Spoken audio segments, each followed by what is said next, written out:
نحمده ونصلي على رسوله الكريم اما بعد فاعوذ بالله من الشيطان الرجيم بسم الله الرحمن الرحيم رب اشرح لي صدري ويسر لي امري واحلل عقدة من لساني يفقهوا قولي. ہمارا آج کا موضوع ہے دل کی تنگی، سینے کی گھٹن اور اس کا علاج. اس دنیا میں جب سے انسان آیا ہے وہ مختلف طرح کے حالات سے گزرتا ہے. کبھی انسان صبح اٹھتا ہے تو اس کا دل بہت خوش ہوتا ہے اور کبھی ایک عجب سی اداسی ہوتی. بظاہر کوئی سبب نظر نہیں آتا اور اگر بعض اوقات کوئی سبب یا وجہ ہوتی ہے تو بھول بھی چکا ہوتا ہے، مگر لاشعور سے اس کے اثرات اٹھ کر شعور پر آتے ہیں اور انسان پریشان ہو جاتا ہے. بعض اوقات انجانے وسوسوں کا شکار ہوتا ہے، انہونے قسم کے تفکرات اور توہمات کا شکار ہوتا ہے اور بیٹھے بیٹھے ایک خوف کا شکار ہوتا ہے. کبھی اسے لوگوں کی باتیں ستاتی اور یہ سب کے ساتھ ہوتا ہے، کوئی نیک ہو یا بد، اچھا ہو یا برا، ہر ایک پر یہ کیفیت آتی. دنیا میں اللہ سبحانہ وتعالی نے انسانوں میں سے سب سے زیادہ بڑا مقام پیغمبروں کو دیا اور پیغمبروں میں سے بھی سب سے بڑا مقام رسول اللہ صلی اللہ علیہ وسلم کا ہے کہ جن کو اللہ سبحانہ وتعالی نے 7 آسمانوں کے اوپر ایسے مقام پر بلایا جہاں کوئی مقرب فرشتہ بھی نہ پہنچ سکا. رسول اللہ صلی اللہ علیہ وسلم اللہ سبحانہ وتعالی کے اتنے قریب پہنچے، لوح محفوظ کے اتنے قریب پہنچے کہ جہاں قضاء و قدر لکھنے والے قلم کی آواز تک آپ نے سنی، جہاں تک جبریل بھی نہ پہنچ سکے. اتنا بلند مقام آپ کو دیا گیا اور آپ نیکی، عبادت، تقوی کے اعلیٰ ترین مقام پر فائز تھے، اخلاق کی بلندیوں پر فائز تھے. لیکن ان سب چیزوں کے باوجود آپ ایک انسان بھی تھے اور انسان ہونے کے ناطے آپ کے دل پر وہ کیفیات گزرتی تھی جو ہم میں سے کسی کے دل پر بھی گزرتی. اور خصوصاً جب کوئی اچھا کام آپ کرنے جائیں اور لوگ اس کے بارے میں غلط فہمی کا شکار ہوں اور اس پر باتیں بنائیں یا ہنسیں یا مذاق اڑائیں یا اس کو اپروو نہ کریں، اور خاص طور پر اس دور میں جب کہ دین بالکل اجنبی ہو گیا، جیسا کہ نبی صلی اللہ علیہ وسلم نے ایک جگہ پر فرمایا تھا کہ بدأ الاسلام غریبا وسیعود غریبا فطوبی للغرباء. اسلام اجنبیت کی حالت میں شروع ہوا، یعنی اس وقت توحید کی آواز آپ نے اٹھائی جبکہ یہ آواز بالکل اجنبی ہو چکی تھی، اور پھر وسیعود غریبا، ایک وقت آئے گا کہ پھر یہ اجنبی ہو جائے گا. اور آج آپ دیکھیے کہ لوگ مسلمان ہوتے ہوئے بھی اسلام کا معنی نہیں جانتے، اللہ تعالیٰ پر ایمان کا دعویٰ کرتے ہوئے بھی اللہ تعالیٰ کو نہیں پہچانتے، ملائکہ کے بارے میں زیادہ نہیں جانتے. بعضوں کا دل چاہتا ہے کہ یہ دیکھوں کہ بچے دنیا میں اتنا کچھ پڑھ رہے ہیں، اتنا آگے بڑھ رہے ہیں، اتنے انٹیلیجنٹ ہیں، اتنے حاضر جواب، تو دین کے بارے میں کتنا جانتے ہیں. اور دین کے بارے میں کسی کے کیا معلومات ہیں، ہم سب کو اپنا اپنا جائزہ لینے کے لیے یہ دیکھنا چاہیے کہ سب سے پہلی چیز ایمان، اس کے بارے میں ہمارا علم کتنا ہے، اس کی تفصیلات اور اس کی وضاحتوں کو ہم کتنا جانتے ہیں. تو ایمان میں اللہ پر ایمان بھی ہے، فرشتوں پر ایمان بھی ہے، آخرت پر، کتابوں پر، رسولوں پر، اچھی بری تقدیر پر. اگر ہمارے بچے ایمان کی بنیادی چیزوں کی تفصیل بھی نہیں جانتے تو اس سے آگے وہ پھر کس دین پر ہے؟ یہ وہ چیزیں ہیں جن کے بارے میں ہم سب کو اچھی طرح تفصیل کے ساتھ معلوم ہونا چاہیے. پھر اس کے بعد اسلام کیا ہے، احسان کیا ہے، دین کی باقی تفصیلات کیا ہیں. تو عام طور پر یہ معلومات ہم واجبی طور پر، معمولی طور پر جان لیتے ہیں، اس سے آگے نہیں جانتے. تو اس سے یہ پتہ چلتا ہے کہ آپ نے جو یہ فرمایا تھا کہ دین جو ہے وہ اجنبی ہو جائے گا، وسیعود غریبا، لوگ اس کے بارے میں نہیں جانیں گے، ایسے جیسے کوئی اسٹرینجر ہوتا ہے.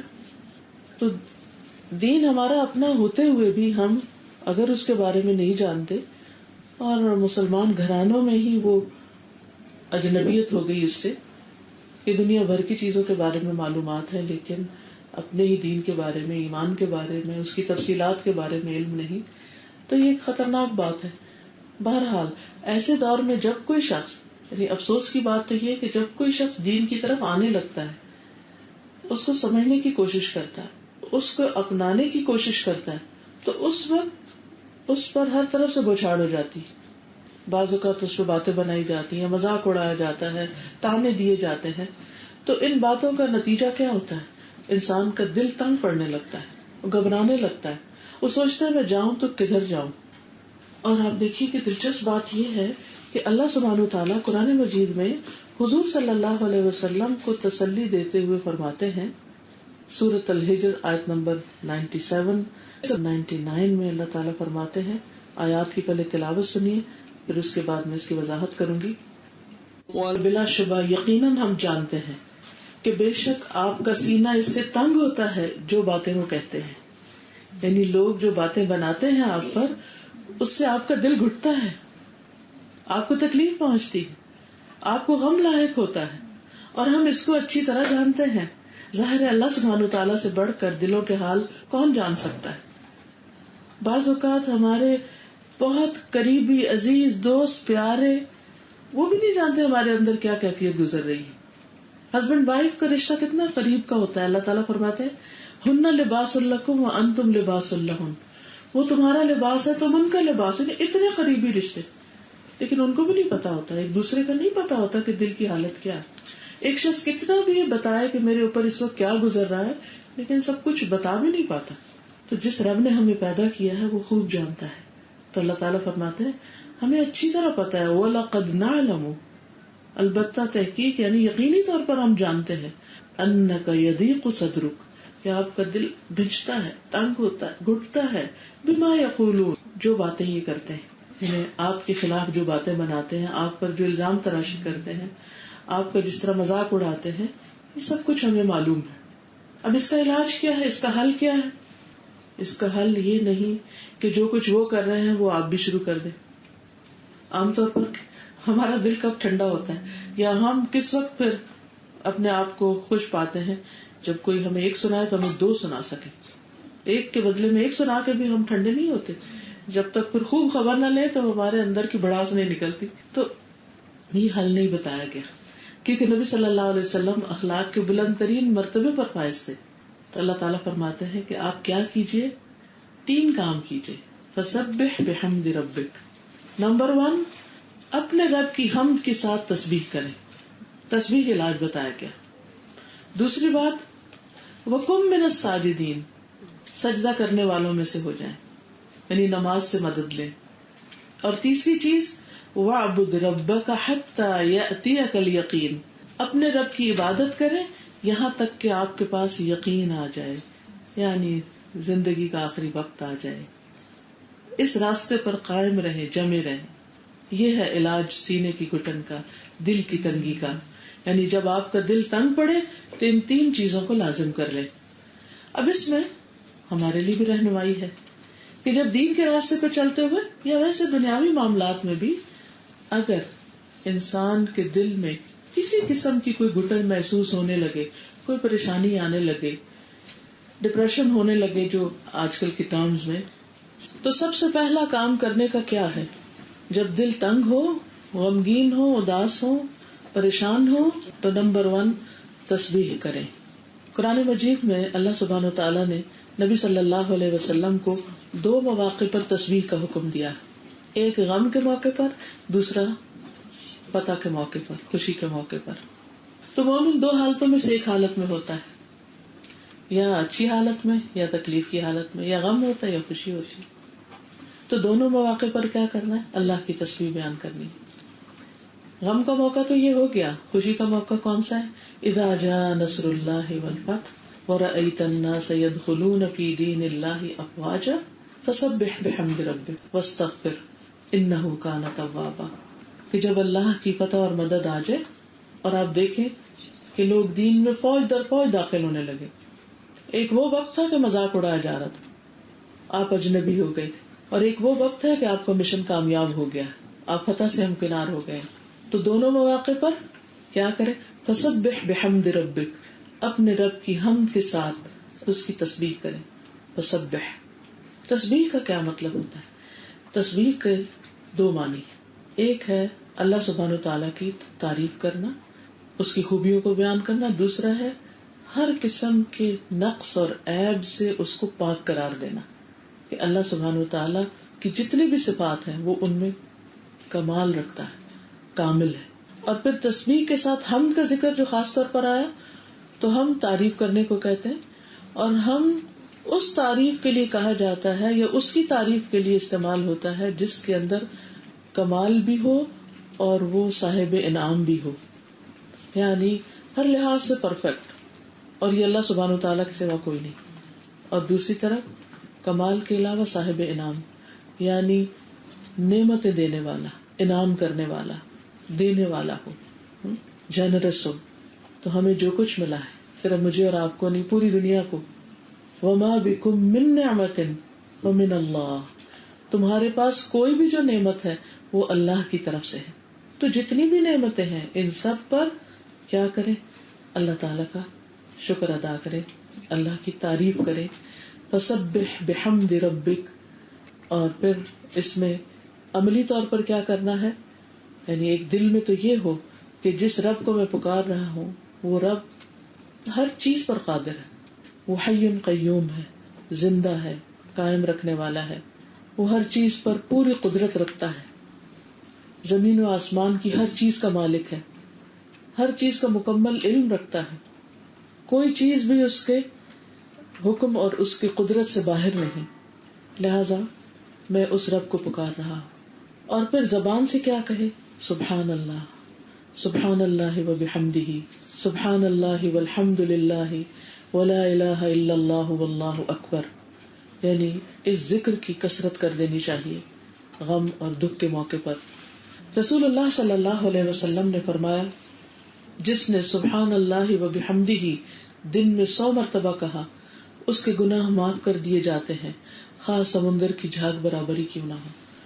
یعنی انسان تو ہر وقت خطائیں کرتا ہے، اور یہ ہمارے گناہ ہی ہوتے ہیں، ہماری اپنی زیادتیاں ہوتی ہیں کہ جس کی وجہ سے ہمارے لیے مشکلات آتی ہیں، کیونکہ اللہ سبحانہ وتعالیٰ کسی پر ظلم نہیں کرتا. تو ان مشکلات اور ان بوجھوں کو ہٹانے کا طریقہ کیا ہے؟ اللہ سبحانہ وتعالیٰ کا ذکر کیا جائے اور اس کی تسبیح کی جائے. اور اس کی سب سے بڑی مثال یونس علیہ السلام کی مثال ہے کہ جب وہ مچھلی کے پیٹ میں چلے گئے تھے تو اس وقت غم کے مارے ان کا جو حال ہوا تھا، اس کو تھوڑا سا آپ سمجھ سکتے ہیں کہ اگر آپ کبھی لفٹ پہ جا رہے ہوں اور لفٹ سٹک ہو جائے درمیان میں اور اس کی لائٹ آف ہو جائے، حتیٰ کہ آف نہ بھی ہو، روشن بھی ہو، شیشے کی لفٹ میں بھی جا رہے ہوں، تب بھی وہ جو دیوار کے سامنے سے گزرتا ہے اور تھوڑی سا جو بلاکیج آتا ہے تو ایسے دل بند ہوتا ہے کہ یہ کسی تنگ جگہ پر پھنس گئے ہم، یا کبھی کسی کمرے کے اندر ہو یا کسی بھی ایسی جگہ پر جہاں پر آپ کو شدید تنہائی کا احساس اور ایک خوف کی لہر دوڑ جائے آپ کے اندر، تو اس وقت سوچیں کہ اس وقت کو امیجن کر کے سوچیں کہ یونس علیہ السلام کا حال کیا ہوا ہوگا کہ جب وہ مچھلی کے پیٹ میں ایک تنگ جگہ، اندھیرے میں، ایک گندی جگہ، ایک اسٹمک تھا، تو وہ کیسی جگہ ہوگی کہ جہاں وہ پہنچ گئے اور آنن فانن پہنچ گئے، ادھر کشتی سے گرائے گئے اور ادھر مچھلی کے پیٹ میں چلے گئے، اور مچھلی بھی لے کے سمندر کے اندر اتر گئی. تو سمندروں کے اندھیرے، مچھلی کے پیٹ کے اندھیرے اور غم کے اندھیرے. تو اللہ سبحانہ وتعالیٰ سورۃ الانبیاء 87 اور 88 میں فرماتے ہیں، آیت بہت مشہور ہے، آپ سب نے سن رکھی ہوگی. اور مچھلی والے کو جب وہ غصے سے بھرا ہوا چلا گیا، بس اس نے اپنی قوم پر غصے ہوئے تھے اور ان کو چھوڑ کے ناراض ہو کے چلے گئے تھے. اللہ کے پیغمبر ہیں لیکن انسان ہے نا، تو اس لیے ایسی کیفیات آتی ہیں. اور جب کوئی انتہائی تنگ کر دے تو غصہ آ جانا ہیومن نیچر ہے. تو غصے سے بھرا ہوا چلا گیا. اس نے سمجھا کہ ہم اس پر گرفت تنگ نہ کریں گے، اس کو پکڑ نہیں سکتے. تو اس نے اندھیروں میں پکارا کہ تیرے سوا کوئی معبود نہیں، لا الہ الا انت سبحانک، تو پاک ہے، انی کنت من الظالمین، یقیناً میں ظلم کرنے والوں میں سے ہو گیا ہوں. تو ہم نے اس کی دعا قبول کر لی اور اسے غم سے نجات دے دی. اور اسی طرح ہم ایمان والوں کو نجات دیتے ہیں، یعنی باقی بھی جو ایمان رکھتے ہیں ان کو بھی ہم اس کلام کے ساتھ اس طریقے پر دعا مانگنے کی وجہ سے نجات دیتے ہیں. تو یہ ہمارا یقین ہونا چاہیے کہ اللہ سبحانہ وتعالیٰ کی بات سچی ہے. وَمَنْ أَصْدَقُ مِنَ اللَّهِ قِيلًا وَمَنْ أَصْدَقُ مِنَ اللَّهِ حَدِيثًا. اللہ سے بڑھ کر اپنی بات میں سچا کون ہو سکتا ہے؟ تو یہ اللہ کی بات بالکل سچی بات ہے کہ انہوں نے غم میں پکارا اور اللہ تعالیٰ نے ان کا غم دور کر دیا. اور کن الفاظ سے پکارا؟ لا الہ الا انت سبحانک انی کنت من الظالمین. دوسری جگہ پر اللہ تعالیٰ فرماتے فلولا انہ کان من المسبحین للبث فی بطنہ الی یوم یبعثون. پھر اگر بات یہ نہ ہوتی کہ بے شک وہ تسبیح کرنے والوں میں سے تھا تو یقیناً اس مچھلی کے پیٹ میں اس دن تک رہتا جس میں لوگ اٹھائے جائیں گے. یعنی اللہ تعالیٰ صاف فرما رہے ہیں کہ اگر یونس علیہ السلام تسبیح نہ کرتے تو قیامت تک مچھلی کے پیٹ میں ہی رہتے, وہ اس غم میں ہی رہتے. وہ مچھلی کا پیٹ ان کے لیے ان کی قبر بن جاتا, قیامت تک اس میں رہتے, اس سے نہ نکالے جاتے. تو اس سے کیا پتہ چلتا ہے کہ رنج, غم, دکھ, تکلیف کے موقع پر بر وقت علاج کرنا اور صحیح علاج کرنا بہت ضروری ہے. اور وہ کیا ہے؟ اللہ کا ذکر اور اس کی تسبیح, اور پورے یقین کے ساتھ اس تسبیح کو ادا کرنا. نبی صلی اللہ علیہ وسلم نے فرمایا وہ جو ذنون یعنی یونس علیہ السلام کی دعا ہے جب وہ مچھلی کے پیٹ میں تھے, یعنی لا الہ الا انت سبحانک انی کنت من الظالمین, جب بھی کوئی مسلمان کسی معاملے میں ان الفاظ کے ساتھ اپنے پروردگار سے دعا کرے تو وہ دعا اس کے لیے ضرور قبول ہوگی. یہ مسند احمد کی روایت ہے کہ ضرور اس کا غم دور کیا جائے گا, اس کی مشکل آسان کی جائے گی. اور ویسے بھی حقیقت یہ ہے کہ اللہ کی یاد, اللہ کا ذکر دلوں کے لیے اطمینان کا باعث ہے, ڈر, غم, خوف دور کرنے کا نسخہ ہے. رسول اللہ صلی اللہ علیہ وسلم نے فرمایا جو شخص رات سے خوف کھائے کہ وہ اسے پریشان کرے گی. بعض اوقات ایسا ہوتا ہے نا, انسان اکیلا گھر میں رہ جاتا ہے یا ویسے ہی اندھیرے سے ڈر لگتا ہے, یا کہیں ٹریولنگ میں ہے اور راستے میں ایسی جگہ پر رک گئی ہے گاڑی جہاں اندھیرا ہی اندھیرا ہے, تو جو شخص رات سے خوف کھائے کہ وہ اسے پریشان کرے گی, یا مال کے ساتھ بخل کرے کہ وہ خرچ ہو جائے گا یعنی پیسے جانے کا غم ہو, یا دشمن کے سامنے بزدلی کرے کہ وہ اسے قتل کر دے گا, تو اسے چاہیے کہ وہ اس قول کی کثرت کر دے. یعنی جب بھی انسان یہ محسوس کرے کہ وہ دوسرے اس پر غالب آ جائیں گے یا اس کا کوئی نقصان ہو جائے گا, یعنی کسی بھی قسم کا وہم, فکر, غم جو بعض اوقات اچانک ہی دل میں آ جاتا ہے, فوراً تسبیح شروع کر دینی چاہیے. چاہے آیت کریمہ ہو, چاہے سبحان اللہ و بحمدہ ہو, چاہے لا الہ الا اللہ ہو. پھر نہ صرف یہ کہ غموں کو دور کرنے کا ذریعہ ہے بلکہ اللہ سبحانہ تعالیٰ سے قرب کا احساس بھی ہوتا ہے اللہ کے ذکر سے. رسول اللہ صلی اللہ علیہ وسلم نے فرمایا تم اللہ کی عظمت کا جو ذکر کرتے ہو یعنی اللہ کی بڑائی بیان کرتے ہو, تسبیح, تہلیل اور تحمید کے الفاظ کہتے ہو, وہ عرش کے ارد گرد چکر لگاتے ہیں. یعنی ہمارا یہ منہ سے نکلے ہوئے یہ لفظ یہاں نہیں رہتے, یہ عرش کے گرد پہنچ جاتے ہیں. ان کی ایسی بھنبھناہٹ ہوتی ہے جیسے شہد کی مکھیوں کی بھنبھناہٹ ہوتی ہے.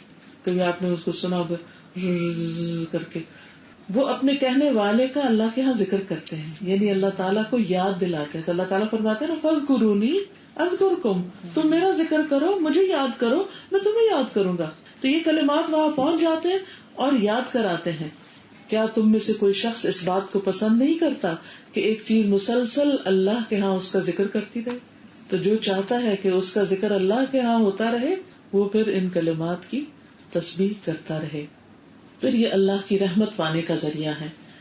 حمیزہ بنت یاسر اپنی دادی یسارہ سے روایت کرتی ہیں اور وہ مہاجرات میں سے تھی, یعنی مکہ سے ہجرت کر کے گئی تھی کہ رسول اللہ صلی اللہ علیہ وسلم نے ہم سے فرمایا تم لوگ تسبیح یعنی سبحان اللہ و بحمدہ یا سبحان اللہ بھی, تہلیل لا الہ الا اللہ, اور تقدیس یعنی کہ اللہ سبحانہ تعالیٰ کی پاکی بیان کرنا, اور انگلیوں کے پوروں پر گنا کرو, یعنی انگلیوں پر گنا کرو, اس لیے کہ قیامت کے دن ان سے سوال کیا جائے گا. ہاتھ بولیں گے نا اور یہ انگلیاں بولیں گی. اس زمانے میں تو شاید لوگوں کو سمجھ نہ آتا کہ انگلیاں کیسے بولیں گی. آج ہمارے آئی فون بولتے ہیں یا ہمارے ٹیپ ریکارڈر بولتے ہیں تو یہ بات سمجھنا کچھ مشکل نہیں. انگلیاں بولیں گی اور تم غافل نہ ہونا کیونکہ اس سے تم اسباب رحمت گنوا دو گی. یعنی اگر اللہ کا ذکر نہیں کیا تو رحمت کا سبب ہے یہ ذکر, تو یہ ضائع ہو جائے گا. پھر آسمان کے دروازوں کا کھلنا. ابو ہریرہ رضی اللہ عنہ سے روایت ہے کہ نبی صلی اللہ علیہ وسلم نے فرمایا جب بھی بندہ خالص ہو کر لا الہ الا اللہ کہتا ہے لا الہ الا اللہ. یعنی جب ہر طرف سے تنگ ہو جاتا ہے نا تو تنہائی میں آ بیٹھے اور اپنے رب کو پکارے لا الہ الا اللہ, تو آسمان کے دروازے کھول دیے جاتے ہیں, یہاں تک کہ عرش تک پہنچ جاتا ہے کلمہ, جب تک انسان کبیرہ گناہوں سے بچتا رہے. یعنی اس کی پکار, اس کی فریاد فوراً پہنچتی. پھر اسی طرح الحمدللہ کہنا میزان کو بھر دیتا ہے. سبحان اللہ اور الحمدللہ کہنا آسمان اور زمین کے درمیان جتنی جگہ ہے سب کو بھر دیتا ہے. یعنی اتنی بڑی چیز ہے, اتنے بڑے کلمات ہیں یہ, لیکن عام طور پر ہمیں یقین چونکہ نہیں ہوتا اس لیے ان کی ویلیو نہیں کرتے, ان کو اس توجہ کے ساتھ نہیں پڑھتے. بعض اوقات پڑھتے بھی ہیں, دھیان کہیں ہوتا ہے, سن کچھ اور رہے ہوتے ہیں, دیکھ کچھ اور رہے ہوتے ہیں, کر کچھ اور رہے ہوتے ہیں, اور صرف سبحان اللہ کہہ رہے ہوتے ہیں. ٹھیک ہے, نہ کہنے سے وہ بہتر ہے. میں نہیں کہتی کہ نہیں کہنا چاہیے ایسے, اور انسان کسی آئیڈیل ٹائم کا انتظار کرے کہ جب کوئی مسئلہ نہیں ہوگا تو پھر بیٹھ کے کروں گا. وہ ہماری زندگیوں میں کم ہی ہوتا ہے. لیکن جتنا وقت ملے, جہاں ملے, جب ملے, کوشش یہ کرنی چاہیے کہ جو کہہ رہے ہیں وہ ذرا سوچ بھی لیں. اگر 100 دفعہ پڑھا اور اس میں سے 7 دفعہ ہی سوچ لیے تو بھی بڑی بات ہے. پھر اسی طرح ایک اور روایت میں آتا ہے کہ رسول اللہ صلی اللہ علیہ وسلم نے فرمایا اپنا بچاؤ حاصل کر لو, اپنے آپ کو پروٹیکٹ کر لو. صحابہ نے کہا اللہ کے رسول صلی اللہ علیہ وسلم کیا دشمن آ گیا؟ کیونکہ مدینہ پر ہر وقت دشمنوں کے آنے کا خوف اور ایک افواہیں اڑا کرتی تھی, تو ان کا دھیان فوراً انہی کی طرف گیا. آپ نے فرمایا نہیں, تمہارا بچاؤ جہنم سے سبحان اللہ والحمد للہ ولا الہ الا اللہ واللہ اکبر یہ پڑھو. یعنی یہ پڑھنا تمہارے لیے آگ سے بچاؤ کا ذریعہ ہے, کیونکہ یہ کلمات قیامت کے دن تمہارے پیچھے آ کر تمہارا بچاؤ کریں گے. اور یہی کلمات باقیات صالحات ہیں.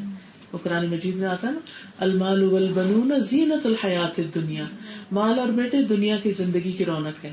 والباقیات الصالحات خیر عند ربک ثوابا وخیر املا. تو اس لیے ان کلمات کو بھولنا نہیں چاہیے. عموماً یہ ہوتا ہے کہ بال بچوں کی مصروفیات میں, دنیا کے کاموں میں ہم ذکر کرنا بھول جاتے ہیں یا ایکٹیو ذکر کرنا بھول جاتے ہیں. تو یہ کلمات قیامت کے دن ہمارے فائدے کے ہیں, جب مال اور بیٹے کام نہیں آئیں گے. یوم لا ينفع مال ولا بنون, جس دن مال اور بیٹے کام نہیں آئیں گے بلکہ دور بھاگ جائیں گے. یوم یفر المرء من اخیہ وامہ وابیہ, جس دن انسان بھاگ جائے گا اپنی ہی ماں سے, اپنے ہی باپ سے, اپنے ہی بیٹے سے, اپنی ہی بیوی سے, کوئی کسی کو نہیں پوچھے گا. تو اس دن انسان کا یہ کیا ہوا ذکر اس کے کام آئے گا. پھر اسی طرح انسان جو ہے وہ اللہ سبحانہ وتعالیٰ کا ایک طرح سے مقروض ہے, تو تسبیحات کے ذریعے انسان دراصل اپنے آپ کو آزاد بھی کرواتا ہے. رسول اللہ صلی اللہ علیہ وسلم نے فرمایا بے شک بنی آدم کے ہر انسان کو, یعنی آدم کی اولاد کے ہر انسان کو 360 جوڑوں پر پیدا کیا گیا ہے. پس جو شخص اللہ اکبر, الحمدللہ, لا الہ الا اللہ, سبحان اللہ, استغفر اللہ کہے اور مسلمان کے راستے سے پتھر یا کانٹا یا ہڈی ہٹا دے یا نیکی کا حکم دے یا برائی سے روکے, تو یہ اس کے 360 جوڑوں کے شمار کے برابر ہے. اور وہ اس دن جب شام کرے گا تو اپنے نفس کو جہنم کی آگ سے دور کر لے گا. یعنی یہ چھوٹے چھوٹے کام, چھوٹی چھوٹی نیکیاں جن کو ہم معمولی سمجھتے ہیں, یہ بھی اکٹھی ہو کر انسان کے لیے آگ سے رہائی کا باعث بنے گی. پھر اسی طرح گناہوں کو جھاڑنے کا ذریعہ بھی ہے. انس رضی اللہ عنہ سے روایت ہے کہ رسول اللہ صلی اللہ علیہ وسلم ایک ایسے درخت کے پاس سے گزرے جس کے پتے سوکھ چکے تھے, تو آپ نے اس پر لاٹھی ماری جس سے پتے جھڑنے لگے. پھر آپ نے فرمایا الحمدللہ وسبحان اللہ ولا الہ الا اللہ واللہ اکبر. اس کو پڑھنے سے بندے کے گناہ اس طرح جھڑتے ہیں جس طرح اس درخت کے پتے جھڑے. اچھا, اس سے یہ بھی پتا چلتا ہے کہ نبی صلی اللہ علیہ وسلم کی تعلیم دینے کا انداز کتنا نیچرل تھا اور ایکٹیویٹی بیسڈ تھا, کہ پہلے آپ نے درخت کے پتے جھاڑ کے ان کو پورا سین دکھایا, اور پھر وہ جب ایسی کوئی چیز نظر آتی ہے تو انسان پوری طرح متوجہ ہو جاتا ہے. اور خصوصاً پتوں کا گرنا کبھی بھی آپ اگنور نہیں کر سکتے. اگر آپ کسی روڈ سے بھی جا رہے ہو نا اور پتے گر رہے ہو تو آپ لازماً غور کریں گے ان پر. تو نبی صلی اللہ علیہ وسلم نے پتے گرا کے پہلے پھر ان کو بتایا کہ تم اگر یہ تسبیحات پڑھو گے تو تمہارے گناہ بھی پتوں کی طرح جھڑ جائیں گے, گر جائیں گے. اور پھر ایک اور روایت میں تو آتا ہے کہ 1000 خطائیں گرانے کا ذریعہ ہے.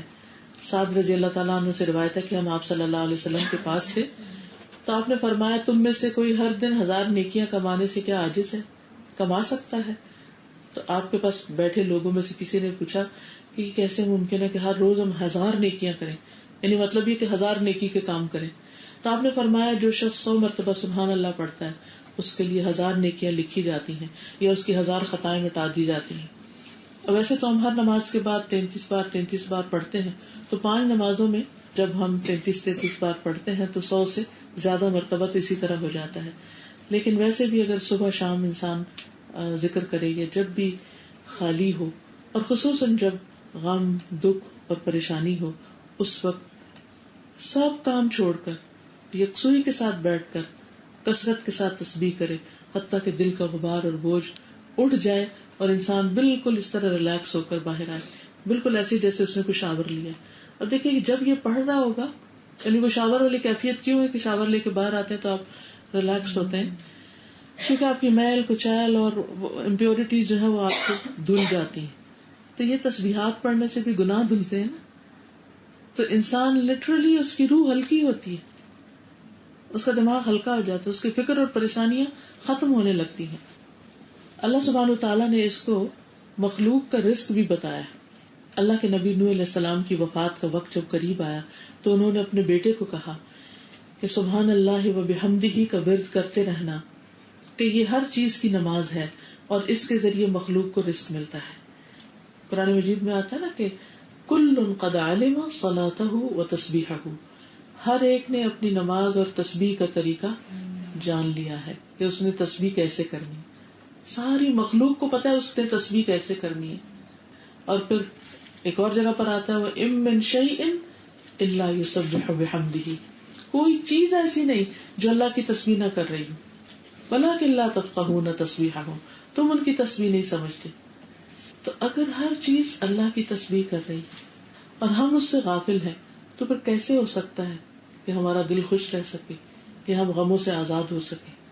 پھر بدترین مخلوق تسبیح نہیں کرتی، کیونکہ ساری مخلوق کرتی ہے تو جو نہیں کرتا وہ بدترین مخلوق کہلائی. عمرو بن ابسہ کہتے ہیں رسول اللہ صلی اللہ علیہ وسلم نے فرمایا جب بھی سورج چڑھتا ہے اللہ کی ہر مخلوق اللہ عز و جل کی تسبیح بیان کرتی، اس کی حمد کرتی، لیکن شیطان میں سے اور اولاد آدم میں سے آتا قسم کے لوگ نہیں کرتے. بس میں نے اولاد آدم میں سے ایسے لوگوں کے بارے میں سوال کیا تو آپ نے فرمایا بدترین مخلوق یا اللہ کی مخلوق میں سے بدترین لوگ ہیں کہ جو ہر دن اللہ کی تسبیح نہیں کرتے، اللہ کی تعریف نہیں کرتے، اللہ کا ذکر نہیں کرتے، کیونکہ جو کچھ ان کے پاس ہے وہ کس کا دیا ہو. وَمَا بِكُم مِّن نِّعْمَةٍ فَمِنَ اللَّهِ، تمہارے پاس کوئی جو نعمت ہے، ہاں تمہاری آنکھیں ہیں یا کان ہے یا دل ہے، یا اللہ نے جو تمہیں ہدایت دی ہے یا چلنے پھرنے کی قوت دی ہے یا ایون کھانے پینے اور دنیا کی نعمتوں سے مستفید ہونے کی جو صلاحیت بخشی ہے، یہ سب کچھ کس کا دیا ہوا ہے. اور اگر وہ لے لے تو کون واپس دے سکتا ہے، کون لوٹا سکتا ہے. جب اس نے سب کچھ دیا تو ہمیں سوچنا چاہیے کہ ہم کیا کر رہے ہیں، اور اگر ہم کچھ کریں بھی تو اس کے فائدے کا کچھ بھی نہیں ہے، پھر وہ خود ہماری طرف لوٹ کے آنے والا ہے. تو غم اور دل کی تنگی اور گھٹن کا سب سے بہترین علاج کیا ہے؟ تسبیح کرنا. اور اس لیے بھی کہ ساری کائنات کر رہی، اگر وہ کر رہے ہیں اور ہم نہیں کریں گے تو ہم تو پیچھے رہ جائیں گے، وہ سارے ہم سے بہتر ہو جائیں گے. پھر آپ دیکھیں کہ جو فرشتے اللہ کی تسبیح کرتے ہیں قرآن مجید میں ان کے بارے میں آتا ہے کہ وہ دم لیتے ہی نہیں، رکتے ہی نہیں، کبھی چھوڑتے ہی نہیں. اور آپ کو یاد ہوگا کہ جب اللہ سبحانہ وتعالیٰ نے فرشتوں کو جمع کیا اور ان کے سامنے اپنا ارادہ رکھا کہ میں آدم کو پیدا کرنے والا ہوں، تو انہوں نے کیا کہا تھا؟ وَنَحْنُ نُسَبِّحُ بِحَمْدِكَ وَنُقَدِّسُ لَكَ، ہم آپ کی تسبیح کرتے ہیں تعریف کے ساتھ اور پاکی بیان کرتے ہیں. آپ کیوں انسان کو پیدا کر رہے ہیں؟ نہیں، ہم یہ کام کر رہے ہیں. اور کس طرح کرتے ہیں کہ کسی وقت پاز ہی نہیں لیتے، بریک ہی نہیں لیتے، کرتے چلے جا رہے، کرتے چلے جا رہے. تو جس رب کی اتنی تسبیح ہو رہی ہے کہ ساری کائنات لگی ہے، فرشتے بھی لگے ہوئے، اس کو ہماری تسبیح کی ضرورت ہوگی؟ اس کو نہیں ضرورت، لیکن ہمیں ضرورت ہے. تو اپنی خاطر، اپنے فائدے کے لیے، اور چونکہ یہ اللہ تعالیٰ کا بتایا ہوا علاج ہے، کر کے دیکھیے، آزما کے دیکھیے. دوسرا علاج ہے کثرت سجود، سجدوں کی کثرت، نماز کی پابندی اور فرائض کے علاوہ نوافل بھی، کیونکہ بندہ سب سے زیادہ اپنے رب کے قریب سجدے میں ہوتا ہے، اور سب سے زیادہ انسان اپنے رب کے آگے تواضع کی حالت میں، عاجزی کی حالت میں سجدے میں ہی ہوتا ہے. اسی لیے اللہ سبحانہ وتعالی سورۃ العلق کی آیت 19 میں فرماتے ہیں کلا لا تطعہ واسجد واقترب. اب دیکھیے کہ انسان جس سے محبت کرتا ہے کیا چاہتا ہے کہ وہ اس کے قریب ہو. تو اگر ہم اللہ تعالیٰ سے محبت کے دعوے میں سچے ہیں تو ہم کیا چاہیں گے کہ ہم اللہ تعالیٰ کے قریب ہوں، اللہ ہمارے قریب ہو. اور وہ فرماتا ہے کہ وہ قریب و مجیب ہے، وہ قریب بھی ہے اور جواب بھی دیتا ہے، دعائیں قبول بھی کرتا ہے. تو اس کا قرب پانے کے لیے، اس کے قریب ترین ہونے کے لیے سجدہ کرنے کی ضرورت ہے، اور سجدہ نماز میں ہی ہوتا ہے. تو اللہ تعالیٰ فرماتے کہ جو تمہیں سجدے سے روکتے ہیں ان کی بات نہیں مانو، ان کا کہنا نہیں مانو، اور سجدہ کر کے اپنے رب کے قریب ہوتے چلے جاؤ. اور یہاں سجدہ بول کے اصل میں نماز مراد ہے، یعنی نماز ادا کرو، کیونکہ سجدے کے بغیر نماز ہوتی نہیں. تو سجدہ اور نماز کا سب سے بڑا فائدہ یہ ہے کہ انسان اپنے رب کے قریب ہو جاتا ہے. اسی وجہ سے آپ دیکھیں کہ شیطان سب سے زیادہ جو کام مشکل بناتا ہے وہ نماز ہی. بعض لوگ ایک گھنٹہ جم میں ایکسرسائز کرتے ہیں، سخت مشقت کرتے ہیں اور خوشی سے کرتے ہیں یا ناخوشی سے، لیکن نماز میں سستی کرتے ہیں، نماز کے وقت تک جاتے ہیں، نماز کی طرف نہیں جاتے. تو کس قدر بدبختی کی بات ہے. لیکن کیوں نہیں جاتے؟ کیونکہ شیطان ان کو یہ بہت مشکل بنا کے دکھاتا ہے. اور جیسے قرآن مجید میں آتا ہے نا وَإِنَّهَا لَكَبِيرَةٌ إِلَّا عَلَى الْخَاشِعِينَ، ہے ہی بھاری چیز، بڑی چیز ہے، مگر خشوع کرنے والوں کے لیے، ان کے لیے بڑی نہیں. نماز روشنی بھی ہے. حدیث میں آتا ہے الصلاۃ نور، پھر اللہ کی یاد کا ذریعہ ہے. سورۃ طٰہٰ میں اللہ تعالیٰ فرماتے اننی انا اللہ لا الہ الا انا فاعبدنی واقم الصلاۃ لذکری. بے شک میں ہی اللہ ہوں. جب موسیٰ علیہ السلام سے اللہ تعالیٰ بات کر رہے تھے نا تو اس وقت فرمایا یہ میں ہی ہوں اللہ، میرے سوا کوئی معبود نہیں، میری عبادت کرو اور میری یاد کے لیے نماز قائم کرو. انسانوں کو جب ہم یاد کرتے ہیں تو کیا کرتے ہیں؟ فون کرتے ہیں، فون اٹھاتے ہیں، میسج کرتے ہیں، فون کرتے ہیں، بات کرتے ہیں. کوئی بھی ایک نارمل کال کتنی دیر کی ہوتی؟ 5 منٹ سے لے کر 1 گھنٹے تک کی ہو سکتی. کوئی پتہ چلتا ہے کتنی دیر بات کی؟ جب کال بند کرتے ہیں تو کہتے ہیں 10 منٹ ہو گئے تھے، اتنی دیر بات کی. لیکن اگر کبھی دل تنگ ہو اور ہمیں خیال آ بھی جائے کہ ذرا نماز پڑھ لیں تو ہم کہتے ہیں بہت ٹائم لگ جائے گا، چاہے اتنی دیر بیٹھ کے سوچتے رہیں، کچھ نہ کریں، لیکن اٹھ کے نماز نہیں پڑھتے. 2 نفل پڑھنے میں کتنی دیر لگتی؟ 5 منٹ. ایک دوست کو ایک کال کرنے میں جتنی دیر لگتی ہے اتنی دیر 2 رکعت پڑھنے میں لگتی. اور بہت سا بوجھ ختم ہو سکتا ہے، بہت سی پریشانی دور ہو سکتی ہے، اور اللہ تعالیٰ کا قرب نصیب ہوتا ہے، اللہ تعالیٰ کا کی محبت محسوس ہوتی ہے. انسان لازمی طور پر ریلیکس ہوتا ہے. مشکل ضرور ہے لیکن اس کے بعد فائدہ بھی بہت ہوتا ہے. خود اللہ سبحانہ وتعالیٰ سورۃ البقرہ 153 میں فرماتے ہیں یا ایھا الذین آمنوا استعینوا بالصبر والصلاۃ ان اللہ مع الصابرین. اے لوگو جو ایمان لائے ہو، صبر اور نماز کے ساتھ مدد طلب کرو. یعنی جب کوئی پریشانی آئے، دکھ اور تکلیف ہو تو نماز کے ساتھ مدد حاصل کرو. بے شک اللہ تعالیٰ صبر کرنے والوں کے ساتھ ہے، اللہ کی مدد آ جائے گی ان کو. انبیاء، صالحین، یہ سب نیک لوگ، اللہ کے نیک بندے اسی نسخے پر عمل کرتے رہے، اور انہی کا راستہ بہترین راستہ ہے کیونکہ ان پر اللہ تعالیٰ نے انعام فرمایا ہے. حضرت حذیفہ کہتے ہیں کہ نبی صلی اللہ علیہ وسلم کو جب کوئی مسئلہ درپیش ہوتا، کوئی مسئلہ، تو آپ نماز پڑھنا شروع کر دیتے.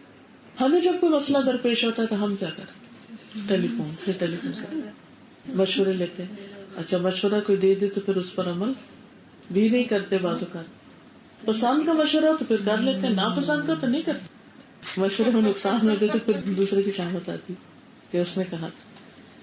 مشورے بھی آپ کی مرضی کے مطابق دیتے ہیں، جو آپ پسند کر رہے تھے نا اسی میں ہاں ملاتے ہیں، وہی ٹھیک ہے وہی ٹھیک ہے، کیونکہ دوسرا کڑوا ہوتا ہے. تو پھر وہ مشکل ہوتی ہے. تو تمام انبیاء کے بارے میں آتا ہے کانوا اذا فزعوا، کہ جب ان پہ کوئی گھبراہٹ آتی، کوئی پریشانی آتی، فزعوا الی الصلاۃ، وہ نماز کی طرف دوڑتے تھے. تو نیکسٹ ٹائم یاد رکھنا ہے کہ سب سے پہلے نماز اور اس کے بعد کسی سے بات، کسی کو فون بھی بعد میں کرنا ہے. رسول اللہ صلی اللہ علیہ وسلم نے فرمایا ابراہیم علیہ السلام نے سارہ علیہ السلام کو ساتھ لے کر جب ہجرت کی تو ایک ایسی بستی میں پہنچے جس میں بادشاہوں میں سے ایک بادشاہ یا ظالموں میں سے ایک ظالم وہاں پر رہتا تھا. اس نے ابراہیم علیہ السلام کے پاس یہ حکم بھیجا کہ سارہ کو ان کے پاس بھیج دے، بری نیت کے ساتھ. اب وہ آپ کیا کرتے، کیونکہ بادشاہ تھا تو آپ نے سارہ کو بھیج دیا. تو وہ بادشاہ ان کے پاس کھڑا ہوا تو وہ کھڑی ہو کر وضو کر کے نماز پڑھنے لگی. سمجھ آئی؟ ایک عورت کے لیے سب سے مشکل وقت کیا ہو سکتا ہے؟ تو آپ دیکھیے کہ کس طرح عام طور پر لوگ مسئلہ پوچھتے ہیں کہ اگر کسی عورت کی عزت کو خطرہ ہو تو کیا وہ خودکشی کر سکتی؟ یہ بات آپ نے بھی سنی ہوگی کہ بہت دفعہ ہی سنتے ہیں، یا پاکستان جب بن رہا تھا اس وقت بھی کہا جاتا ہے کہ بہت عورتوں نے کنویں میں چھلانگے لگا کے خودکشی کر لی تاکہ ان کی عزت محفوظ رہ جائے. تو عموماً لوگ پوچھتے ہیں کہ عزت محفوظ کرنے کے لیے کیا ہم ایسا کر سکتے ہیں؟ اب آپ دیکھیے کہ ایک خودکشی کا راستہ ہے اور ایک وہ ہے جو حضرت سارہ کا راستہ ہے. حضرت سارہ کے اوپر یہی کیفیت آ گئی تھی، ان کی عزت کو خطرہ ہو گیا تھا کیونکہ اس بادشاہ کو کسی نے بتایا کہ وہ بہت خوبصورت عورت ہے. تو بادشاہ کو جو بھی پتا چلا اس نے کہا کہ اسے میرے پاس بھیج دے. تو ابراہیم علیہ السلام کو اس نے حکم بھیج دیا کہ میرے پاس بھیج دو اپنی بیوی کو. انہوں نے بھیج دیا تو وہ پہنچی تو وضو کر کے نماز پڑھنا شروع کر دیا. انہوں نے کہنے لگی اے اللہ اگر میں تجھ پر اور تیرے رسول پر ایمان رکھتی ہوں تو مجھ پر اس کافر کو مسلط نہ کر. کہتے ہیں کہ بادشاہ کا سانس گلے میں پھنسنے لگ گیا، یہاں تک کہ گر کے ایڑیاں رگڑنے لگا، وہ کچھ نہ کر سکا ان کا. اور پھر جب وہ جانے لگی تو ساتھ حضرت ہاجرہ کو دیا. ایسا کیوں ہے کہ ہمیں مشکل وقت میں ذکر، نماز، تسبیح یاد نہیں رہتی، ہم اللہ کو گڑ گڑا کے نہیں پکارتے. اور یہاں پر آپ دیکھیے کہ وہ وسیلہ پکڑتی ہیں ایمان کا کہ اللہ اگر تو جانتا ہے کہ میرا تجھ پہ ایمان ہے، تیرے رسول پر ایمان ہے، تو پھر مجھے اس مصیبت سے نجات دے. بعض اوقات ہم دین کے راستے میں ہوتے ہیں اور ہم دین کی وجہ سے مشکل میں آ جاتے ہیں تو دین کو وسیلہ نہیں بناتے کہ اللہ میں تیرے راستے پر ہوں، میں سب سے ہٹ کر، سب کو چھوڑ کر تیری طرح متوجہ ہوئی ہوں. اگر تو مجھے تنہا چھوڑ دے گا، تو میری مدد نہیں کرے گا تو میں کیا کروں گی؟ تو دیکھیے کیسے نہیں دعا سنی جاتی. لیکن ہمیں پکارنا نہیں آتا، ہم اس وقت یہی بھول جاتے، شیطان بھلوا دیتا. پھر سجدوں کی کثرت سے مدد، صرف دنیا کے لیے نہیں آخرت کے لیے بھی. تو ربیہ بن کعب اسلمی کہتے ہیں کہ میں رسول اللہ صلی اللہ علیہ وسلم کے پاس رات گزارتا تھا، آپ کے لیے استنجا اور وضو کا پانی بھر کے لاتا تھا. تو ایک دن آپ نے فرمایا کہ مانگو. تو میں نے عرض کیا کہ میں جنت میں آپ کا ساتھ چاہتا ہوں. آپ نے فرمایا اس کے علاوہ کچھ اور مانگو.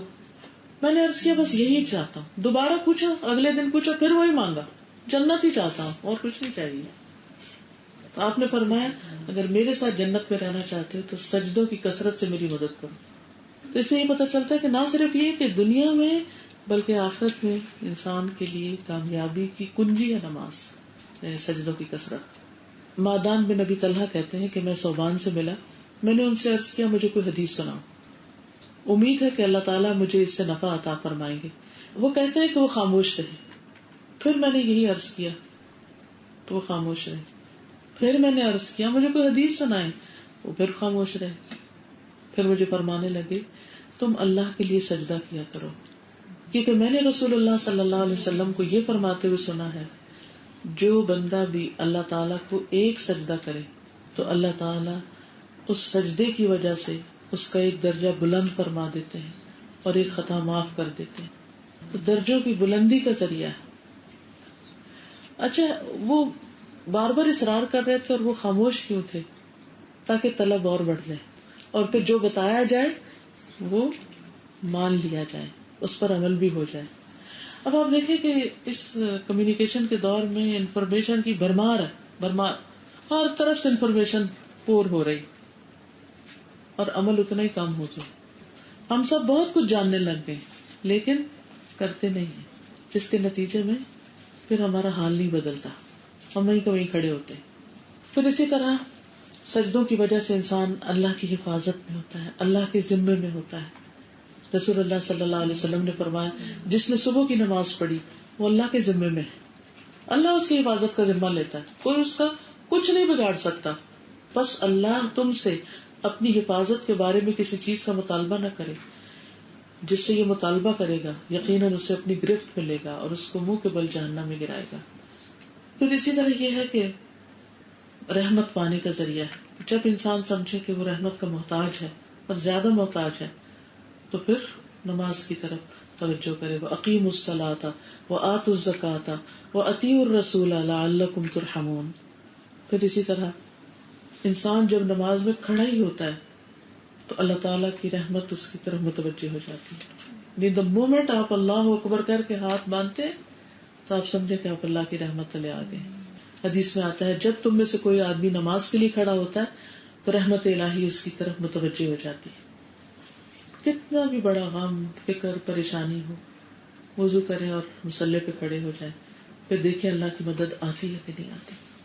پھر راحت اور سکون کا باعث ہے. نبی صلی اللہ علیہ وسلم نے نماز کو آنکھوں کی ٹھنڈک قرار دیا. آپ حضرت بلال سے کہا کرتے تھے کہ بلال نماز کی اقامت کہو اور ہمیں اسے راحت پہنچاؤ, ہمیں خوشی پہنچاؤ. نماز کے وقت کا اعلان کرو تاکہ ہم خوش ہو جائیں, نماز پڑھ کے ٹھنڈے ہو جائیں, سکون میں آ جائیں. کیونکہ انسان اپنے گناہوں کی آگ بھڑکاتا رہتا ہے, پھر اس کو اس آگ کو بجھانے کی ضرورت ہوتی, پھر اسی طرح بار بار یہ سلسلہ چلتا رہتا ہے. لیکن ہمیں سوچنا چاہیے کہ کیا ہمارے لیے بھی آذان راحت کا باعث ہے؟ کہ آذان ہو تو ہم خوش ہو جائیں کہ اوہ آنکھوں کی ٹھنڈک, سکون کا وقت آ گیا کہ میں سب کچھ چھوڑ کر اپنے رب سے ملاقات کروں اور میرے دل میں ایک اطمینان آ جائے. بہت سے لوگ تو اذان کی آواز سن کے گھبرانے لگتے ہیں. وہ ایسے علاقے میں گھر نہیں لیتے جہاں مسجد قریب ہو تاکہ ڈسٹربنس ہوتی. اور بعض علاقوں میں تو اب تک مسجدیں بنی بھی نہیں. آپ خود سوچئے کہ مسجد اللہ کا گھر ہے, ہم اپنے گھر بڑے بڑے محلات بنا لیں اور ان میں اللہ کے گھر کے لیے کوئی جگہ ہی نہ رکھیں تو ہم کیسے مسلمان ہیں؟ کیسے مسلمان؟ یعنی وہ چیز جو رحمت کھینچ کے لاتی ہے ہم اسی سے دور ہو جائیں. جہاں اذان ہوتی ہے وہاں سے شیطان بھاگنے لگتا ہے. تو کیا ایسی جگہوں پر رہیں جہاں پر کہیں اذان کی آواز نہ آئے؟ اس لیے اپنے ایمان کا اگر جائزہ لینا ہے نا تو اذان کے وقت لیا کریں کہ اذان کی آواز سن کے دل کی کیفیت کیا ہوئی ہے, خوشی ہوئی ہے کہ پریشانی ہوئی ہے, کہ اوہ پھر نماز کا وقت آ گیا, اوہ پھر اب یہ کام چھوڑنا پڑے گا, اللہ میں تو بہت ہی مصروف تھی اور اب پھر اوہ اتنی جلدی اذان ہو گئی. نہیں, بلکہ بار بار دھیان رہنا چاہیے کہ اذان کیوں نہیں ہوئی, اذان کب ہو رہی ہے, کہ ایک انتظار رہے. یہ ایمان کی پہچان ہے. اور خوشی سے جائے نماز کی طرف بڑھے, بھاگتے ہوئے, نہ کہ سستی کے مارے. کیا بتائیں گے قرآن مجید میں کون سستی کے مارے جاتا ہے نماز کی طرف؟ ہم سب کو پتا ہے. وَلَا يَأْتُونَ إِلَى الصَّلَاةِ إِلَّا وَهُمْ كُسَالَىٰ, بھاری قدموں کے ساتھ. اوہ پھر نماز آ گئی. تو ہمارے غم کیسے دور ہوں, دکھ اور پریشانی کیسے جائیں گی جب ہم ان طریقوں پر عمل ہی نہ کریں جو ہمیں بتائے گئے ان کو دور کرنے کے لیے. پھر قرآن مجید میں سورۃ البقرہ میں اللہ تعالیٰ فرماتے ہیں ان الذین آمنوا وعملوا الصالحات واقاموا الصلاة وآتوا الزکاة لهم اجرهم عند ربهم ولا خوف علیہم ولا هم يحزنون. بے شک وہ لوگ جو ایمان لائے اور انہوں نے نیک اعمال کیے اور نماز قائم کی اور زکوٰۃ ادا کی, ان کے لیے ان کا اجر ان کے رب کے پاس ہے, ان پر نہ کوئی خوف ہوگا نہ وہ غمگین ہوں گے. پھر ایک اور موقع پر آپ نے فرمایا ہر نماز کے وقت ایک منادی کرنے والا بھیجا جاتا ہے. وہ کہتا ہے اے آدم کے بیٹو اٹھو, اس آگ کو بجھا دو جو اپنے نفسوں کے لیے تم نے جلا لی ہے. یعنی گناہ کر کے جو آگ اپنے لیے بھڑکائی ہے اٹھو اور اس کو بجھاؤ. وہ کھڑے ہوتے ہیں, مکمل وضو کرتے ہیں تو ان کی آنکھوں سے گناہ جھڑتے ہیں, نماز پڑھتے ہیں تو ان دونوں نمازوں کے درمیان ہونے والے گناہ بخش دیے جاتے ہیں. پھر وہ لوگ اس کے درمیان آگ جلاتے ہیں, یعنی دوبارہ اگلی اذان سے پہلے تک. پھر ظہر کا وقت ہوتا ہے, پھر اسی طرح اعلان ہوتا ہے, پھر وہ بجھاتے ہیں. پھر عصر کا وقت ہوتا ہے, پھر اس وقت تک جو گناہ کیے ہوتے ہیں پھر وہ دھلتے, پھر مغرب, پھر عشاء, پھر صبح تک. تو یہ جو اللہ تعالیٰ نے دن کے مختلف کناروں پر ہمارے لیے یہ موقع رکھا اور اس کو فرض قرار دے دیا، یہ اسی لیے ہے کہ ہم ساتھ کے ساتھ اپنی صفائی دھلائی کرتے جائیں. اسی لیے فرمایا جو دن میں 5 مرتبہ نہائے اس کے جسم پہ کیا میل رہے گی. تو یہ 5 دفعہ ایمانی شاور لینا ہے. اور پھر آپ نے فرمایا بعض لوگ بھلائی کی حالت میں رات گزارنے والے ہیں اور بعض شر کی حالت میں. ظاہر جو نماز پڑھے بغیر سوئیں وہ شر کی حالت میں رات گزار رہے ہیں. پھر یہ کہ انسان کو ہلکا کرنے کا باعث ہے. حدیث میں آتا ہے بندہ جب نماز کے لیے کھڑا ہوتا ہے تو اس کے سارے گناہ لا کر اس کے کندھے پہ رکھ دیے جاتے ہیں. جب وہ رکوع کرتا ہے سجدہ کرتا ہے تو سب گر جاتے ہیں. لیکن ہم نے کبھی اس طرح امیجن نہیں کیا. یہ سلسلہ صحیحہ کی حدیث ہے. پھر گھبراہٹ دور کرنے کا ذریعہ قرآن مجید میں اللہ تعالیٰ فرماتے ہیں ان الانسان خلق ہلوعا اذا مسہ الشر جزوعا واذا مسہ الخیر منوعا الا المصلین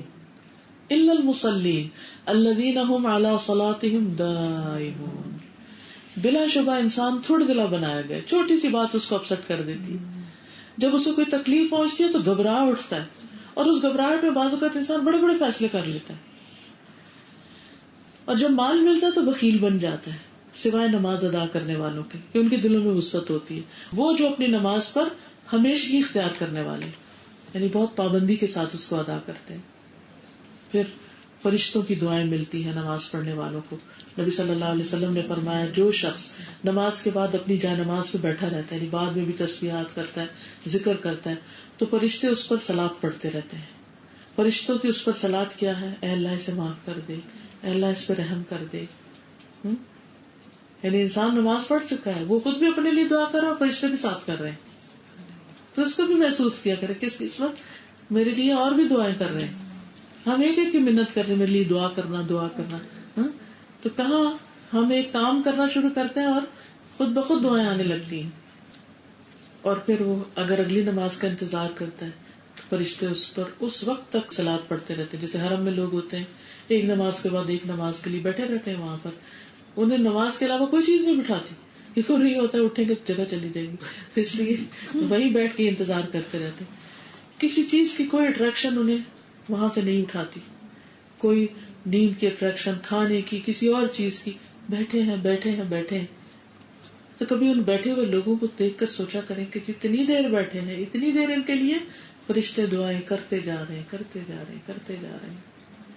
کہ اللہ ان کو معاف کر دے, اللہ ان پہ رحم کر دے, اللہ ان کو معاف کر دے, ان کو اوپر رحم کر دے.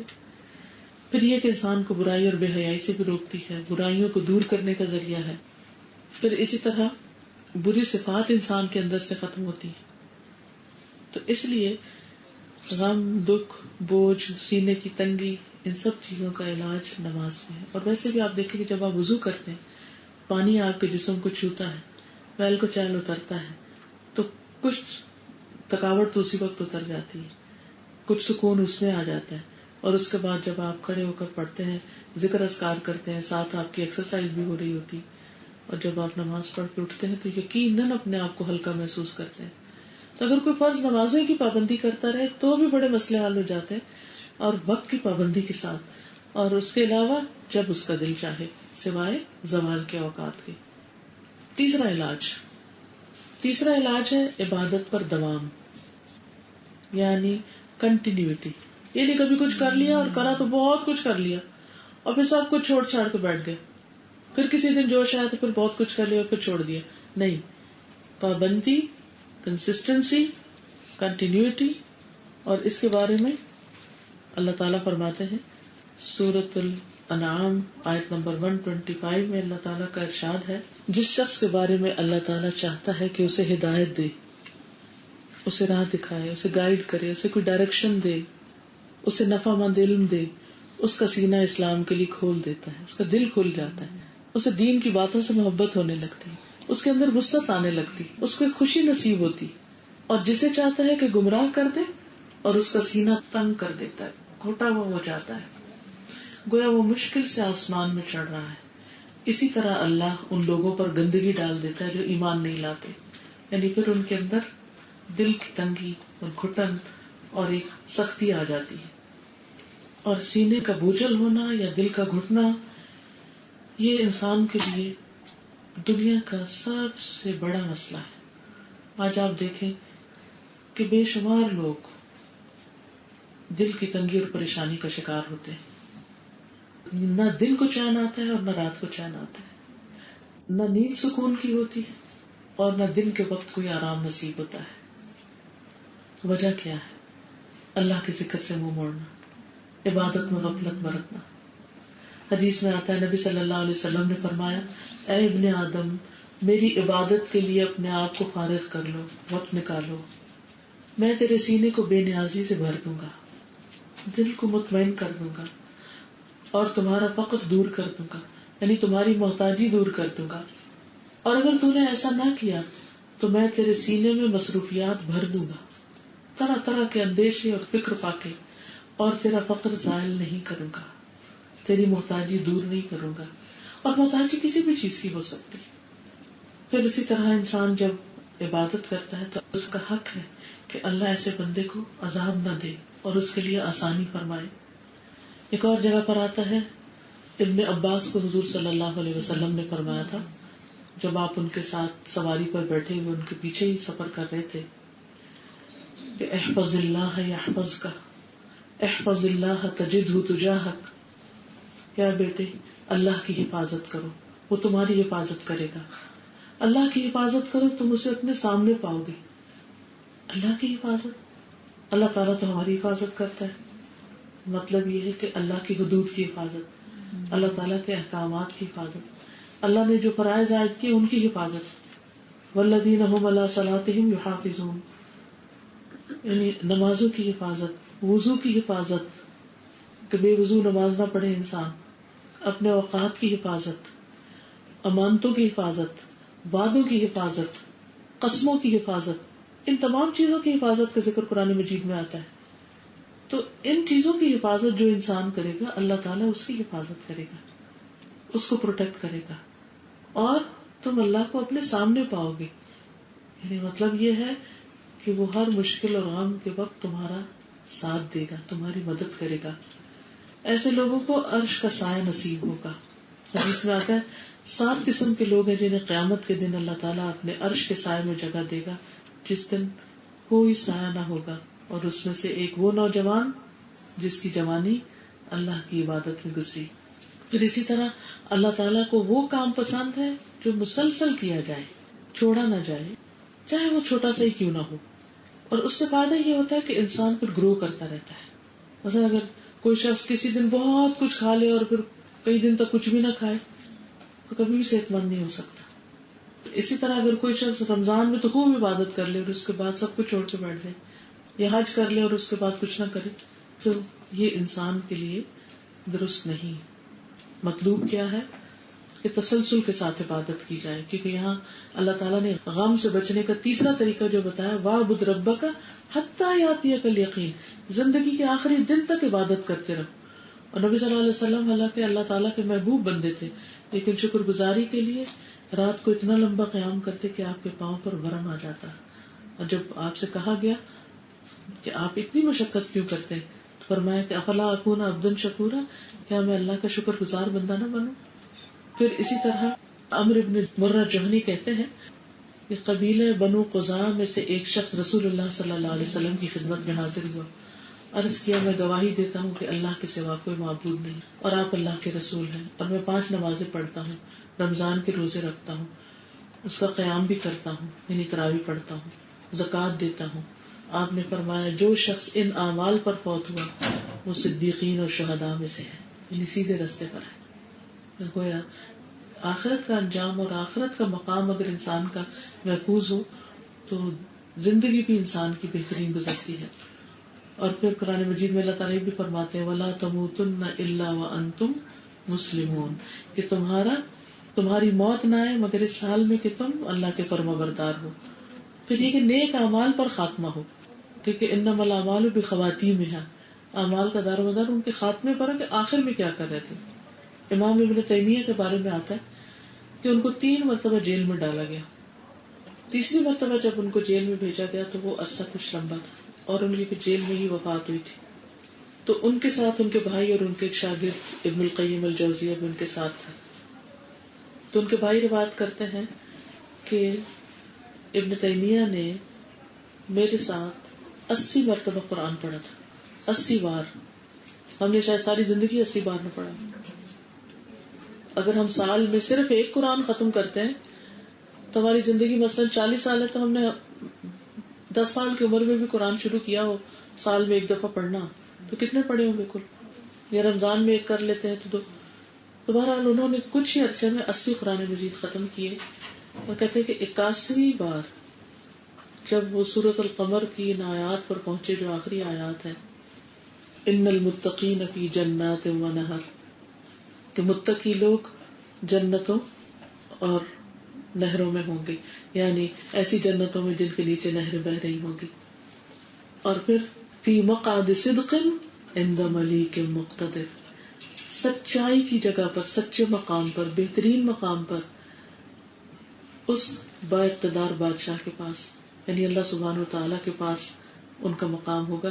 کہتے ہیں جب وہ اس آیت پر پہنچے تو ان کی روح پرواز کر گئی, اور وہ اپنے جیل میں رہنے پر شکر ادا کرتے تھے. قلعے میں بند تھے وہ. کہتے ہیں میں اگر یہ پورا قلعہ سونے کا بھر کے اللہ کی راہ میں صدقہ کر دوں اس شکر پر کہ مجھے انہوں نے جیل میں بھیج دیا ہے, کہ میرے پاس عبادت کا وقت مل گیا مجھے, تو بھی میں شکر ادا نہیں کر سکتا. اور ان لوگوں کے حق میں دعا کرتے تھے کہ اللہ ان کا بھلا کرے, اور وہ کہا کرتے تھے کہ میری جنت میرے سینے میں ہے, میرے دشمن میرا کچھ نہیں بگاڑ سکتے, میں جہاں بھی ہوں میری جنت میرے ساتھ ہے. اگر مجھے قتل کر دیں گے تو میں شہید ہو جاؤں گا, اور اگر میرا ایگزائل کر دیں گے, مجھے نکال دیں گے, تو میرے لیے سیاحت ہے, میں اور ملک دیکھوں گا جا کے. اور اگر مجھے آئسولیٹ کر دیں گے, سب سے ہٹا کر اکیلے جیل میں ڈال دیں گے, تو میری رب کے ساتھ خلوت ہے, میرا رب میرے ساتھ ہے, میں اس سے باتیں کروں گا. تو انسان بعض اوقات جب زیادہ غموں میں گھر جاتا ہے تو عبادت بھی بھول جاتا ہے. بعض لوگ ہوش و حواس میں نہیں رہتے غم یا دکھ کی کثرت سے, اپنے کوئی شوق میں چلے جاتے ہیں, اور کئی قسم کی بیماریاں پیدا ہو جاتی ہیں. لیکن جو شخص اپنی زندگی میں اپنے رب سے راضی ہو گیا, رضیت باللہ ربا وبالاسلام دینا وبمحمد النبی صلی اللہ علیہ وسلم, تو اس کے لیے پھر موت بھی اللہ سے ملاقات کا ذریعہ ہو جاتی ہے, اور وہ اس کی تیاری میں بھرپور طریقے سے لگ جاتا ہے. تو وَاعْبُدْ رَبَّكَ حَتَّىٰ يَأْتِيَكَ الْيَقِينُ, اور پھر اچھے کام کرتے ہوئے اسی حال میں اللہ سے جا ملتا ہے. حذیفہ کہتے ہیں کہ ایک مرتبہ میں نے اپنا سینہ نبی صلی اللہ علیہ وسلم کے لیے تکیہ بنا رکھا تھا. آپ نے فرمایا جو شخص لا الہ الا اللہ کا اقرار کرے اللہ کی رضا چاہنے کے لیے اور اسی پر اس کا اختتام ہو تو وہ جنت میں داخل ہوگا. جو شخص اللہ کی رضا کے لیے ایک دن کا روزہ رکھے اور اسی حال میں چلا جائے تو وہ جنت میں داخل ہوگا. جو شخص اللہ کی رضا کے لیے صدقہ کرے اور اسی پر اس کا اختتام ہو تو وہ جنت میں داخل ہوگا.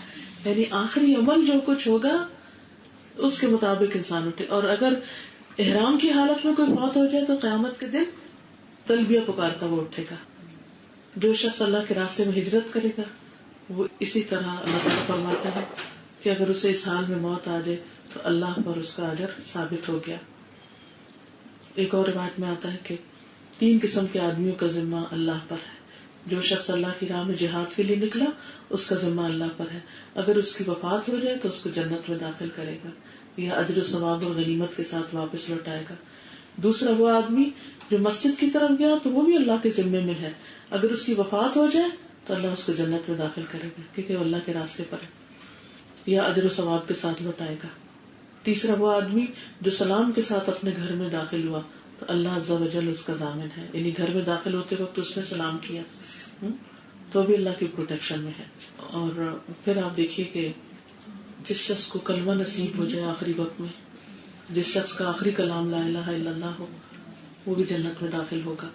تو اس لیے بہت ضروری ہے کہ ہم موت کے لیے ہر وقت تیار رہیں اور کوشش کریں کہ اچھے کاموں میں زندگی بسر ہو, اور جہاں کوئی ایسی چیز ہے جو اللہ کی نافرمانی ہو رہی تو اس سے فوراً نکلنے کی کوشش کریں کہ اللہ اس حال میں ہماری روح نہ لینا کہ تو ہم سے ناراض ہو.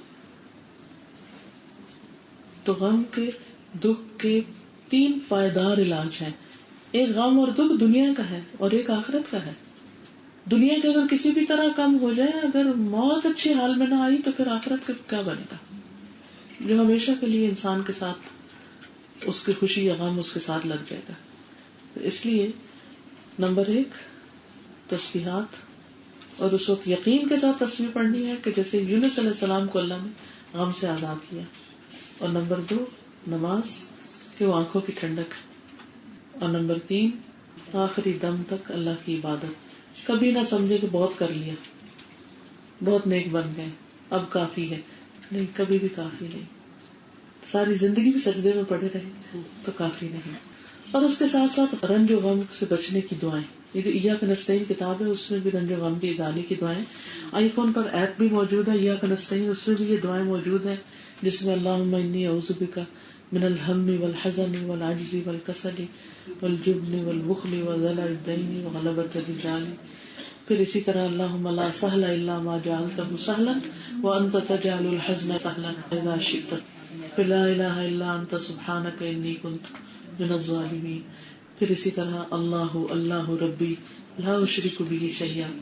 اور پھر نبی صلی اللہ علیہ وسلم پر جب کوئی کرب اور دکھ اور غم ہوتا تو آپ فرماتے لا الہ الا اللہ العظیم الحلیم، لا الہ الا اللہ رب العرش العظیم، لا الہ الا اللہ رب السماوات ورب الارض ورب العرش الکریم. اور پھر حضرت عائشہ فرماتی ہے کہ نبی صلی اللہ علیہ وسلم ان الفاظ سے دم کیا کرتے تھے امسح البأس رب الناس بیدک الشفاء لا یکشف الکرب الا انت. اے لوگوں کے رب اس تکلیف کو دور کر دے. یعنی آپ اپنے اوپر بھی، اپنے سینے پہ یا اپنے دل پہ یا جہاں بھی ہے تو ہاتھ رکھ کے خود کو خود بھی دم کر سکتے ہیں کہ اللہ اس تکلیف کو دور کر دے، شفا تیرے ہی ہاتھ میں ہے، اس دکھ کو تیرے سوا کوئی دور نہیں کر سکتا. تو انشاءاللہ اللہ سبحانہ وتعالی ہر طرح کے غم، ڈپریشن اور پریشانی سے نجات عطا فرمائے گا. وآخر دعوانا ان الحمدللہ رب العالمین. ہم نے جو کچھ پڑھا اللہ تعالیٰ ہمیں عمل کی توفیق عطا فرمائے اور اس گھر پر اللہ تعالیٰ اپنی خیر و برکت اور رحمت نازل فرمائے. اور جتنی بھی بہنیں آئی ہیں ان کے دلوں میں جو دعائیں ہیں، نیک تمنائیں ہیں، اللہ تعالیٰ ان کو پورا کرے اور آپ سب کو اللہ اپنی رحمت کے سائے میں رکھے. سبحانک اللہم و بحمدک اشہد ان لا الہ الا انت استغفرک و اتوب الیک. السلام علیکم و رحمۃ اللہ. ویڈیو کے نیچے سبسکرائب کے بٹن پہ کلک کریں، بیل کے آئیکن پہ کلک کیجیے تاکہ ہر نئی ویڈیو کی نوٹیفیکیشن